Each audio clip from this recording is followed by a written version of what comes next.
આજરોજ ચાણસ્મા પ્રાથમિક કન્યા શાળામાં 75મા પ્રજાસત્તાક દિનની હર્ષોલ્લાસ સાથે ઉજવણી કરવામાં આવી।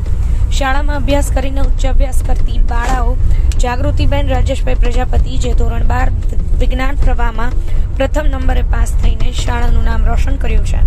પ્રતિભાશાળી જાગૃતિબેનના હસ્તે ધ્વજવંદન તથા વર્ષમાં જન્મેલ દીકરીની માતા દીકરીનું સન્માન કરી બેટી બચાવો બેટી પઢાઓ કાર્યક્રમ અંતર્ગત ગત જાન્યુઆરીથી આ વર્ષની 22/1 સુધી જન્મેલ દીકરી માતાનું પ્રમાણપત્ર આપી સન્માનિત કરવામાં આવ્યું। આ સાથે બાલવાટિકાથી ધોરણ 8 સુધીના દેશભક્તિના રંગે રંગાયેલા સાંસ્કૃતિક કાર્યક્રમ બાળાઓએ રજૂ કર્યા। સૌ ઉપસ્થિત વાલીજનોએ તાળીઓના તાલથી સમગ્ર કાર્યક્રમને વધાવ્યો હતો। સમગ્ર શાળા પરિવાર, એસએમસી સભ્યો તથા મોટી સંખ્યામાં વાલીજનોની હાજરીએ આ પ્રસંગને યાદગાર બનાવ્યો હતો। પ્રવીણભાઈ સથવારા, પાટણ એક્સપ્રેસ, ચાણસ્મા। અને પહેલા તો હું તમારા બધાનો ધન્યવાદ પાઠવું છું કે તમે મને આમંત્રિત કરી અને હું ખૂબ જ હરખ ઉલ્લાસથી આ આમંત્રણને વધાવ્યું। મને પહેલા તો ખૂબ જ આશ્ચર્ય થયું કે મને આ તક મળી કે હું આ ધ્વજને ફરકાવું, તે માટે તમે મને જે ઓપોર્ચ્યુનિટી આપી તે માટે તમારો ખૂબ ખૂબ આભાર સર। અને મને તમને બધાને મળવાનો એક મોકો મળી ગયો તે માટે પણ તમારો ખૂબ ખૂબ આભાર। હું પ્રજાપતિ જાગૃતિ રાજેશભાઈ, મેં 8 વર્ષ આજ શાળામાં વિતાવ્યા છે અને પછી હું 2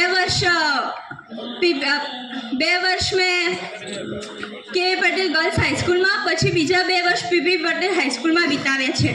એટલે મારું અત્યારથી જે હું ભણી 1 થી ધોરણથી 12 ધોરણ તે મારું આ સંકળાયેલી હતી આ સ્કૂલ સાથે। હવે હું 12 ભણું છું। હું સિદ્ધપુર નેઠડી ચોકડી હોસ્ટેલમાં નર્સિંગ કોલેજ કરું છું। મને આ સ્કૂલની ખૂબ જ યાદ આવે છે। તે સમય પણ મારી આંખો ભીની થઈ જાય છે। જેટલી મને ઘરની યાદ નથી આવતી તેથી મને અહીં સંકળાયેલા શિક્ષક મિત્રો અને આ શાળાની યાદ આવી જાય છે। મેં અહીં તમારી જેમ જ ઘણો બધો સમય વિતાવ્યો છે। મેં 8 વર્ષ વિતાવ્યા અને 8 વર્ષ કેવી રીતે પસાર થઈ ગયા તે મને જરાય પણ ખબર નથી પડી। અને બધા શિક્ષક મિત્રોએ પણ મને એટલો સપોર્ટ આપ્યો છે કે હું તમારી સામે આમ ઊભી રહીને બોલી શકું છું।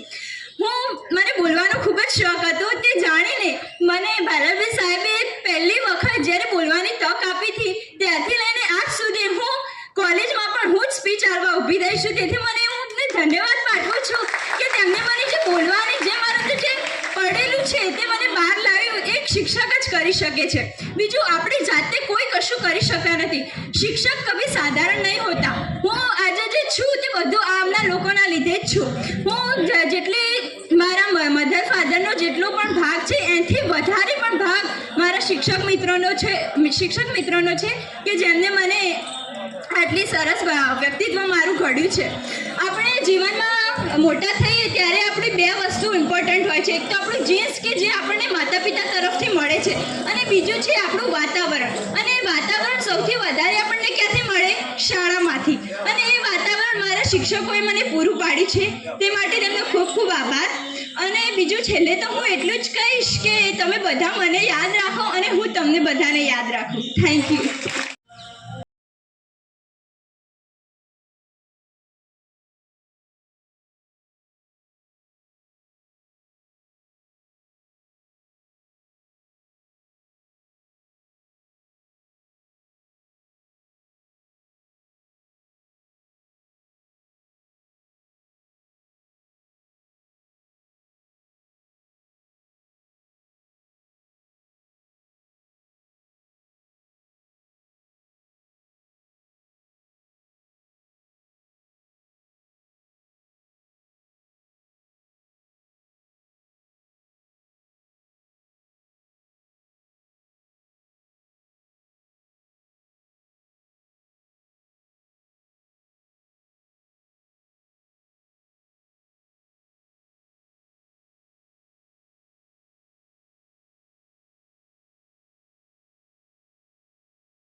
માનવ પોતાના સ્વાર્થ માટે આ પર્યાવરણને જે બગાડી રહ્યો છે અથવા તો એનું જે આપણને આપણા હાથે ખોદેલો ખાડો આપણને નડશે એવા સંજોગો જ્યારે ઊભા થાય છે ત્યારે દરેકે પર્યાવરણનું ધ્યાન રાખવું જોઈએ અને હવા પાણી અને ખોરાક જે પ્રદૂષિત થઈ રહ્યા છે તેની સાવચેતીપૂર્વક આપણે જો નહીં રાખીએ તો આપણા બાળકોના ભવિષ્ય માટે એ જોખમ સાબિત થશે એટલી વાત કરી અને મારી વાત પૂરી કરું છું. જય હિન્દ, જય ભારત.